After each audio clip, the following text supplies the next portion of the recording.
ఎన్నికల ముందు కమ్మ సామాజిక వర్గం అంతా కూడా ఒక్కటై, అది మరి తెలుగుదేశం పార్టీ కోసమా లేకపోతే ఏంటనేది పక్కన పెడితే, ఒక భారీ కార్యక్రమం హైదరాబాద్‌లో ఏర్పాటు చేసుకున్నారు. హైదరాబాద్‌లోని హెచ్ఐసిసి కాంప్లెక్స్ నోవాటెల్‌లో ఈ నెల మార్చి 24వ తారీఖున కమ్మ గ్లోబల్ సమ్మిట్ నిర్వహించబోతున్నారు. కమ్మ గ్లోబల్ సమ్మిట్.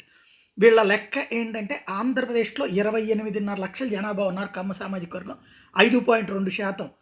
అలాగే తెలంగాణలో 18.5 లక్షల మంది ఉన్నారు, 4.9%. తమిళనాడులో 16.3 లక్షల మంది ఉన్నారు, 2.3%. కర్ణాటకలో 15 లక్షల మంది ఉన్నారు, 2.1%. అక్కడ ఉన్నటువంటి లెక్క. ఓవరాల్‌గా వివిధ రంగాల్లో, అది విద్య, వైద్యం, ఏ రంగంలోనైనా సరే అద్భుతాలు సాధించినటువంటి కమ్మ సామాజిక వర్గ అభ్యున్నతిని, వివిధ వర్గాల్లో వాళ్ళు చేసినటువంటి ప్రగతిని గురించి చర్చించి సంబంధిత వ్యక్తులకి సన్మానించే కార్యక్రమం ఏర్పాటు చేసుకున్నారు.